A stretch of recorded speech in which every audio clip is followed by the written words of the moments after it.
The rain fell in heavy sheets, drumming against the corrugated iron roof of a modest bungalow in a quiet part of Lagos. Inside, the room was dimly lit by the dull grey light filtering through the windows. The power had gone out hours ago, and the musty scent of damp walls lingered in the air. Amaka, 17 and too old for childhood dreams, stood by the window, her arms crossed tightly over her chest. She watched her younger brother Tolu, just 12, sitting at the wooden table, eating a bowl of gari soaked in water, no sugar, no milk. Just survival. In the far corner, their mother, Njosi, coughed softly into a faded wrapper, her thin shoulders rising and falling with the strain. She had returned from her cleaning job only an hour ago, and would be heading out again by morning to work as a nanny. Even with 2 jobs, the money barely covered rent and food. There was nothing left for extra, certainly not school fees. Amaka looked at her mother with a mixture of love and helplessness. The woman was exhausted, her skin sallow, her spirit slowly eroding under the weight of responsibility in her hands. Amaka held a letter, slightly crumpled at the edges from being read over and over again. It was from one of Nigeria's top universities. She had been accepted on a partial scholarship. Her name printed neatly in bold letters, congratulations woven into every line. But her eyes blurred as they reached the bottom of the page. The remaining 200,000 was due in just 2 weeks. She bit her lip hard to hold back the tears, but they came anyway, slipping silently down her cheeks. She turned her back to her brother so he wouldn't see Dot, just 15 minutes away. In the polished luxury of a Lekki duplex, Chukwudi sat at the head of a glossy dining table, finishing a bottle of wine. The chandelier above cast a warm golden glow on the marbled floor. His new wife, sleek and composed, raised an eyebrow as his phone vibrated for the 3rd time. Amaka's name flashed on the screen. He glanced at it once, then ignored it again. "You're not an ATM for your ex-wife's children," his wife said flatly, sipping her wine. Chukwudi gave a half smile, nodding as he powered off the phone entirely. "They'll manage," he muttered, rising from his chair with a shrug. Back in the darkened bungalow, Amaka stared into the night, the letter still clutched in her hand. Her reflection in the glass was blurred by tears and rain. In the silence, broken only by her mother's cough and Tolu's spoon clinking in his bowl, a quiet ache settled in her chest, the kind that only a father's deliberate absence could create. There was a time when Chukwudi and then Josie were inseparable, 2 young lovers bound by dreams bigger than their circumstances.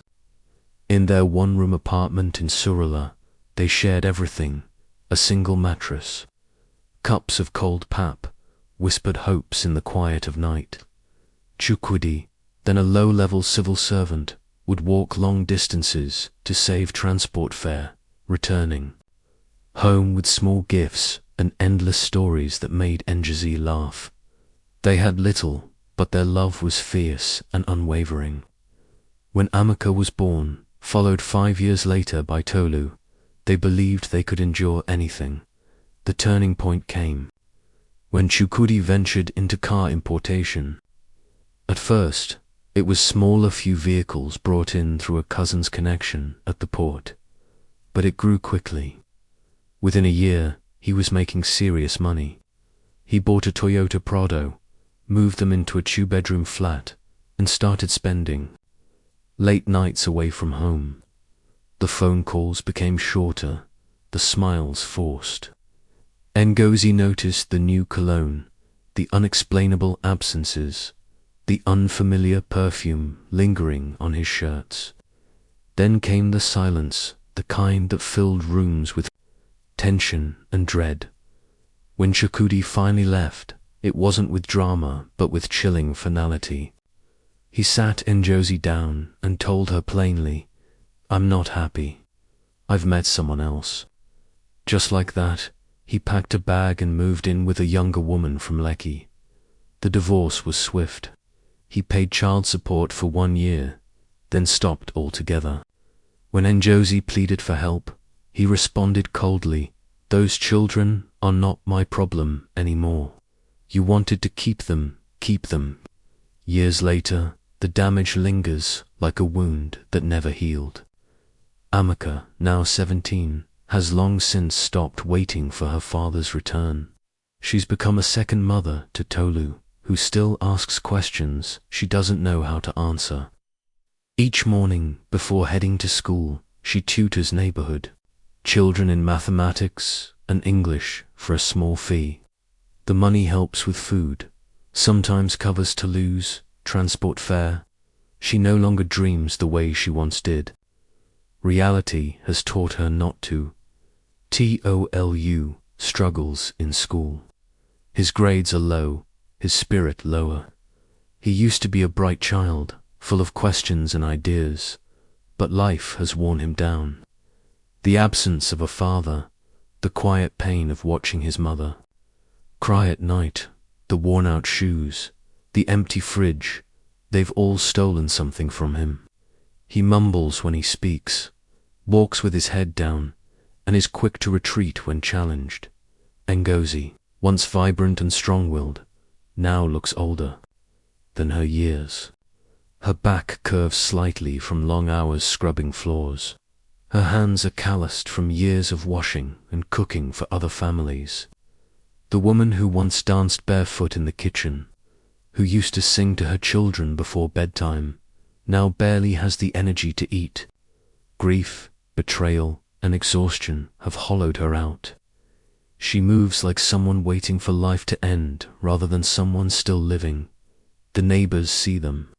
They shake their heads with pity, whispering behind closed doors. Some offer words. Few offer help. In this community, suffering is common to common. Everyone is struggling, and charity is a luxury most cannot afford. Amaka has learned to stop hoping. She moves through her days with quiet resolve, carrying burdens no teenager should. Meanwhile, just across town, Chukwudi thrives. In his new home, he plays the doting father to his new wife's children, taking them on vacations to Dubai, throwing lavish birthday parties with clowns and fireworks, paying international school fees without blinking. He posts smiling pictures online, arms wrapped around children that are not his by blood, captioned with words like family, blessed, and grateful. The hypocrisy burns in Amaka's chest, but there's nothing she can do. He's made his choice, and she, along with her brother and mother, have been erased from the life he now proudly displays to the world. It happened on a humid Thursday evening. Ngozi had just finished her second shift, walking the familiar stretch from the bus stop to their home, when her legs buckled beneath her. She collapsed in the middle of the street, gasping for air, her skin cold and clammy. Passersby rushed to her aid, and within minutes she was taken to a nearby government hospital. Amaka and Tolu were called by a neighbor and arrived breathless, fear etched deep in their young faces. The doctor delivered the blow without ceremony: late-stage kidney failure. If treatment didn't begin immediately, she might not survive the month. The cost, 3 million, non-negotiable. The words hung heavy in the sterile room, more terrifying than the beeping machines and the foredrip that pulsed beside their mother's bed. Amaka's knees gave out. She held Tolu close, trying not to cry, trying to think. The number might as well have been 3 billion. They didn't have 3,000 to spare. The walls seemed to close in. That night, sitting beside Njaluzi's unconscious form, Amaka did the one thing she'd sworn never to do. Again she reached out to her father. Her hands trembled as she recorded the voice note. her voice cracking with raw desperation. "Daddy, please, Mommy is dying. Please, I'm begging you, we need help." They said 3 million. "Please, I'm not asking for me, please. Help her, please." She ended the message in tears, praying that whatever part of him was still human would respond.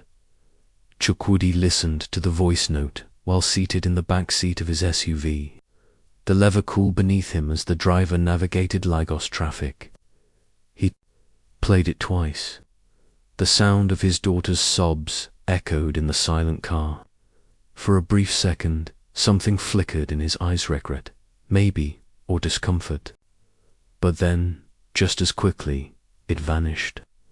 With a slow, deliberate motion, he tapped delete, tossed the phone aside, and continued his conversation with a client over Bluetooth, switching gears back to business as if nothing had happened, when Amaka saw the message status change to read and received no reply.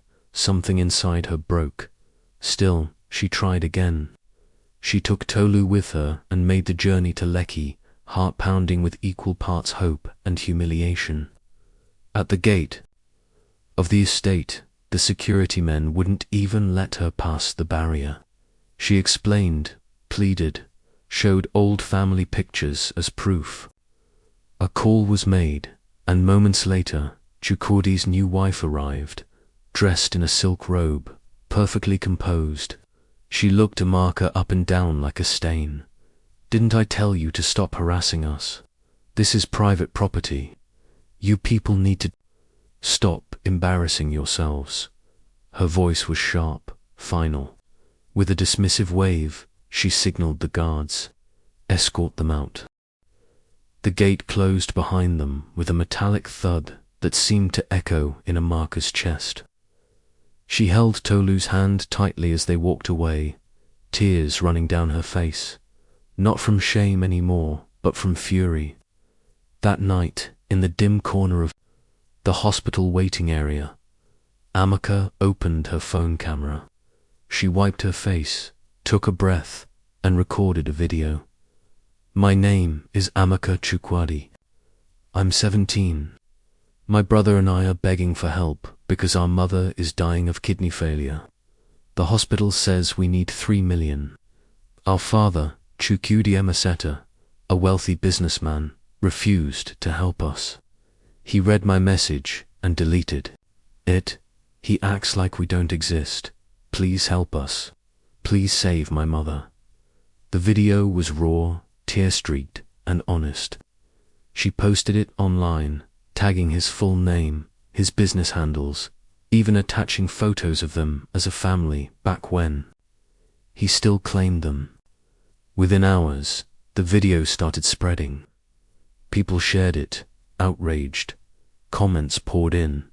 Asterisk, "This is wickedness." Asterisk, "Is this the same Chukwudi that just built a church in a job?" Asterisk, "So you abandoned your own blood." Social media lit up with hashtags #help AMAKA,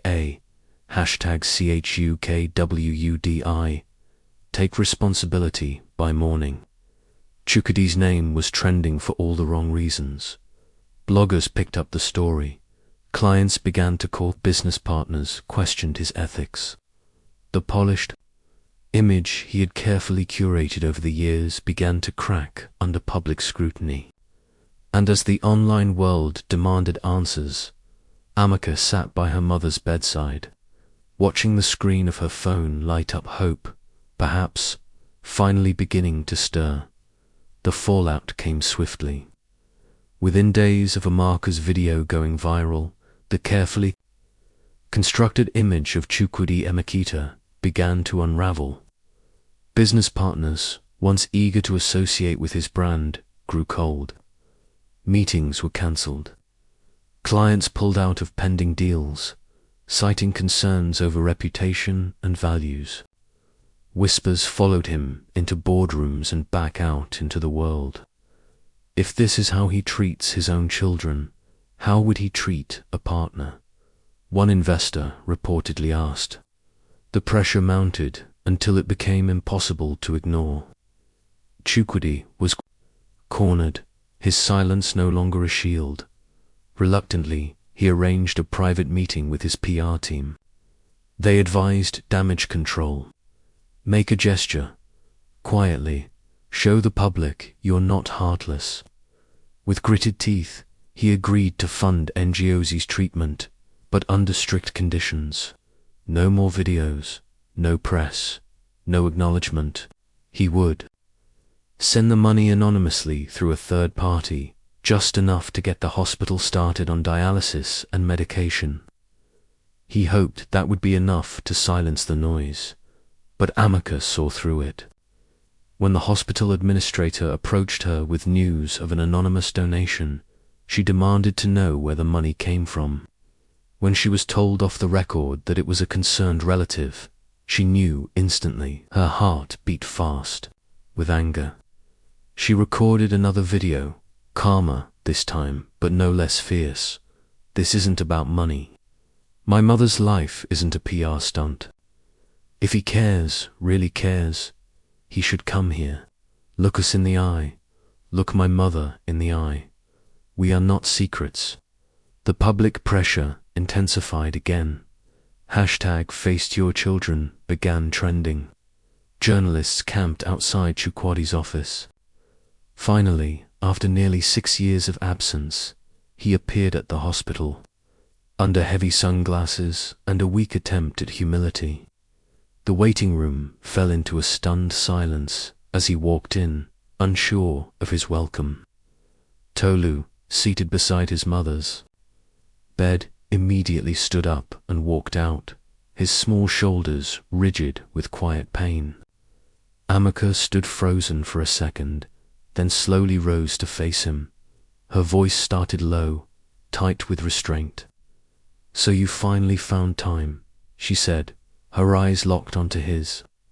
"You've seen the comments, lost a few deals, and now suddenly we matter again." Chukwudi opened his mouth, searching for words, but none came easily. "Amaka, I didn't know things were this bad. Your mother never told me. Don't lie," she cut in, voice rising now, trembling with emotion. "You knew. We begged. I sent you messages, voice notes. You listened and deleted them like trash. While Tolu was wearing torn shoes to school, you were flying children that aren't even yours to London." His expression hardened, but Amaka didn't stop. Years of buried anger erupted in a flood. "You left us to rot. Mummy worked herself into the ground because you abandoned us. I was 13 when I started feeding this family. You played daddy. 2 strangers while we ate gari and slept in the dark." Chukwudi tried again, quieter this time. "Ngozi made it hard. She kept you from me." Even before the words fully landed, Amaka's laugh sharp and bitter cut through the tension. "Don't insult our intelligence. You left. You stopped calling. You never fought for us. You forgot us because we were inconvenient." A soft cough from the bed interrupted the moment. Ngozi, barely able to lift her head, opened her eyes and motioned for Amaka to come closer. Her voice was faint, gravelly from illness and fatigue. "Enemy, let it go," she said, her hand weakly gripping Amaka's. "Don't carry this anger. It's too heavy. I forgive him. Not because he deserves it, but because I need peace." Amaka's lip quivered. She looked at her mother's sunken face, her skin paper-thin, eyes dulled by pain and suffering. She wanted to scream, to protest. To say forgiveness was impossible. But in that moment, all she felt was exhaustion. Years of trying to be strong, to hold everyone together, had left her hollow. Her eyes shifted back to Chukwudi, who now looked more uncomfortable than remorseful. Across the corridor, Tolu sat alone on a bench, knees pulled to his chest, refusing to look up. He hadn't spoken a word since their father entered. When later tried to approach him. Tolu stood, turned his back, and walked further down the hall. No drama, just silence, a silence far louder than Amaka's rage. As night fell over the hospital, the family sat in quiet fragments. Amaka at her mother's bedside, Tolu by the window, Chukwudi lingering awkwardly in the corner, unsure whether to stay or leave. The truth had been spoken, but the wounds were far from healed. For Amaka, the visit had not brought closure, only more questions. Could a man so absent ever truly make amends? Could forgiveness come without accountability? And would the love that once bound their family ever be enough to rebuild what had been so thoroughly broken? Outside, Lagos carried on cars honking, rain falling, the city indifferent to one family's fragile reunion. Inside, Amaka sat between life and loss, her heart caught in a war between fury and longing. The hospital room was cold when Ngozi took her final breath. Weeks of dialysis, fatigue, and quiet suffering had worn her thin body and spirit. In the final moments, Amaka sat beside her, holding her frail hand, whispering songs from childhood, trying to ease her mother's passage into peace. Ngozi's final words came in a whisper, barely audible, but seared into Amaka's soul. "Don't carry bitterness, it'll poison your future." Then her grip loosened, her chest stilled, and just like that, the woman who had given everything for her children was gone. Tolu stood at the doorway, silent tears streaking his cheeks, too young to understand the finality of death, yet old enough to feel its weight. The funeral drew a large crowd, neighbors, co-workers, distant relatives. People came not just to mourn Ngozi, but to honor her quiet resilience. They spoke in hushed tones about her kindness, her sacrifices, the strength she carried despite life's cruel blows. Just before the service began, a sleek black SUV pulled up. Chukwudi stepped out in a dark agbada, flanked by his new wife and stepchildren. Their appearance was polished, their faces unreadable. Whispers rippled through the crowd. Some looked on with curiosity, others with quiet contempt. The man who had vanished now stood front and center, hands clasped solemnly, as if he belonged. Amaka had written a speech the night before, something dignified, respectful, filled with gratitude for her mother's life. But as she stood at the lectern, looking out at the sea of faces, then at Chukwudi, sitting in the front row like a bereaved husband, her throat tightened. The paper in her hand trembled. Then she let it fall. "I was supposed to come up here and read something poetic," she began, her voice steady but sharp, "something that would make everyone feel comfortable. But that would be a lie, and my mother didn't raise liars." She paused. The room fell silent. "Do you know what it's like to watch your mother die slowly? Not because of fate, but because someone who once claimed to love her walked away and never looked back. My brother and I children, we watched her wither, while the man who should have helped us pretended we didn't exist." She turned to face Chukwudi directly. "You came here dressed like a grieving husband, but where were you when we ate soaked gari every night? When Tolu had holes in his shoes? When I begged you to save her life, and you deleted my voice note like trash?" Gasps rippled through the crowd. Some reached for their phones, quietly recording. Chukwudi's face darkened. His wife shifted uncomfortably beside him. "You abandoned us, then came here to protect your image. But no matter what clothes you wear, no matter how much money you make, you will always be the man who left his children to suffer." Chukwudi stood abruptly. His eyes scanned the crowd, some avoiding his gaze, others holding it with quiet judgment.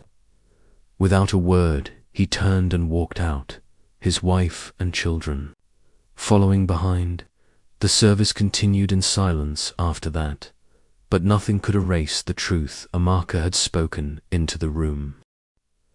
That night, back in their dimly lit living room, Amaka found herself unable to sleep. The funeral had brought a strange mixture of closure and emptiness. She wandered into her mother's bedroom, looking for comfort in the familiar. While clearing out a drawer, she found a small box tucked under faded wrappers. Inside were dozens of handwritten letters, yellowed with time, edges curling. They were love letters from Chukwudi to Njozi, dated back to their early years. Beautiful, tender words filled the pages, promises of forever, confessions of fear and hope. One letter spoke of Amaka's birth, how he cried the first time he held her, how he swore to protect her always. Tears welled in Amaka's eyes. For the first time, she saw that her father hadn't always been a monster. He had once loved her mother deeply. He had once wanted them. That didn't erase the damage he caused, but it complicated the narrative. People didn't become cruel overnight. They cracked, shifted, made choices. Somewhere along the line, he had simply stopped choosing them, just as dawn began to break. There was a knock at the door. Amaka opened it to find a man in a dark suit holding a briefcase. "Are you Miss Amaka Emexeta?" he asked. She nodded. "I'm Barrister Adenye. I represent your late mother." Confused, she invited him in. He handed her an envelope and began to explain. "Your mother filed a lawsuit against your father last year for unpaid child support. The case was ruled on quietly a month ago. She didn't tell anyone. The court awarded her 10 million in back payments. The judgment is final.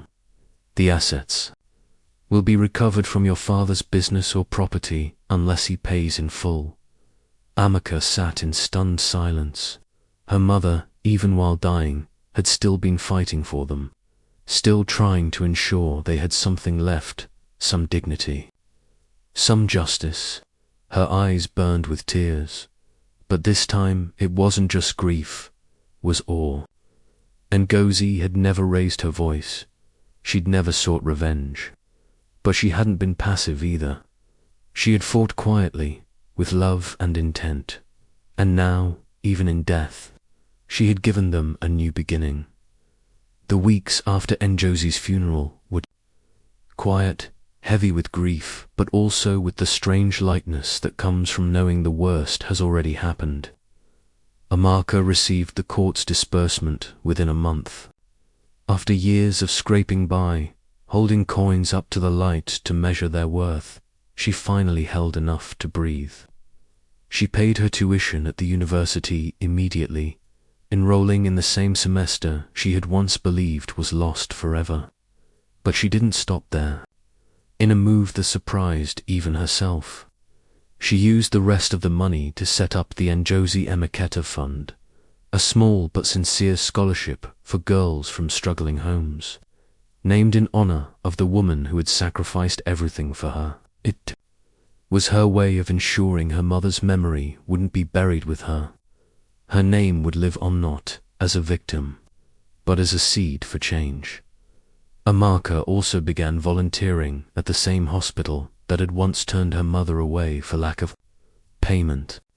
She wasn't bitter. She had lived through bitterness, and it had nearly swallowed her whole. Instead, she walked the halls with calm purpose, sitting with families who reminded her of herself, daughters too young to be caretakers, mothers too tired to keep pretending they were strong. She listened. She helped them navigate bills, find sponsors, sometimes just breathe through the pain. Healing came slowly, but it came. Tolu began therapy, something Amaka insisted on and paid for. At first, he resisted, shrugged off sessions, stayed silent, but over time, something began to shift. He started drawing again. Sketches of birds, buildings, superheroes with tears in their eyes. It was the first time in years his world had color. His therapist said the drawings were his way of rebuilding what had been broken. For the first time, Tolu began speaking openly about the abandonment, the anger, the fear. He still missed their mother terribly, but he no longer carried the weight like a secret. Meanwhile, across the city, Chukwudi's world continued to unravel. The viral video, the speech at the funeral, and the public court judgment had left lasting scars on his business reputation. Clients distanced themselves. Partners pulled out of joint ventures. His wife, who had once seen him as a provider and protector, saw cracks in his armor and left, taking her children with her. He was left in his Lekki home, surrounded by silence and expensive furniture that could not warm his empty life. In a moment of reflection, or perhaps desperation, he reached out to Amaka, a letter, handwritten. He didn't ask for forgiveness. He asked for a chance to listen, to hear them out. Amaka read it over and over before making a decision. She agreed to meet him, but made it clear, this is not a reconciliation, this is closure. The meeting took place in a modest cafe, not neutral but public. Amaka wore a simple dress, her back straight, her eyes tired but unflinching. Tolu sat beside her, taller now, his sketchpad in his lap. Chukwudi arrived late, his suit no longer sharp, his eyes hollowed by regret. No one ordered food. The silence was thick until Amaka spoke, her voice steady. "We don't hate you," she said plainly, "but we don't owe you love either. You made your choice, and we lived with it." Chukwudi looked down, lips trembling. "I know," he said her thought. "If I provided for others, if I succeeded, maybe it would cancel out the rest. But it didn't. I failed you." Tolu looked up for the first time. His voice, soft but clear, cut through the space between them. "You were supposed to be our hero," he said, "and you disappeared." Chukwudi broke down then, not performatively, not loudly, just quiet tears, the kind that come from truth finally taking root. He reached for their hands, but neither of them moved. They weren't here to comfort him. They were here to speak their truth, and that, in itself, was enough. When the meeting ended, Amaka and Tolu walked away lighter. Not because they had forgiven him, but because they had finally said what needed to be said. They were no longer tethered to his absence. They had each other. They had their mother's memory. They had a future, and for the first time in years, they had peace. The sun poured gently through the windows of their newly renovated flat, casting a warm glow on the soft painted walls and polished floor. Months had passed since everything changed. Amaka stood in her graduation gown, holding her certificate first-class honors in sociology. The crowd had cheered for her earlier that day, but this moment, alone with Tolu in their home, felt more sacred. No applause, no cameras, just peace. Tolu, now taller, more confident, with healing visible in his posture, approached her shyly, with a wrapped canvas in his hands. "I made something," he said, voice low. Amaka opened it carefully, and her breath caught. It was a hand-drawn portrait of their mother Ngozi, radiant and gentle, smiling with soft eyes. The likeness was perfect. Amaka felt her throat tighten as she traced the lines with her fingers. "She would have been so proud," Tolu whispered. "She is," Amaka replied. She hung the portrait in the heart of their living room, right above the shelf that held her degree, a candle, and one of Ngozie's old headscarves. It wasn't much, but it felt whole, safe, a life built from loss, now carrying the weight of hope. Later that evening, as the sky darkened, Amaka checked the mailbox. A single envelope sat inside, no name, just handwriting she immediately recognized. Chukwudi, she opened it carefully. Inside was a letter, handwritten in slanted cursive. No requests, no pleas, just an apology. Honest, raw, and full of sorrow. He wrote about his shame, his failures, and the nights he stayed awake wishing he'd done things differently. I don't deserve your forgiveness, he ended, but I needed to say I'm sorry, truly sorry. Amaka folded the letter slowly. Then, without hesitation, she struck a match, lit the edge, and watched it burn in a small clay bowl by the window. The flames danced briefly, turning the past to ash. She didn't do it in anger, but in release. Not to forget, but to let go. She stood in silence as the last ember died out. A gentle breeze swept through the room, rustling the curtains. Amaka closed her eyes, a soft smile on her lips. Sometimes, letting go is the only way we win.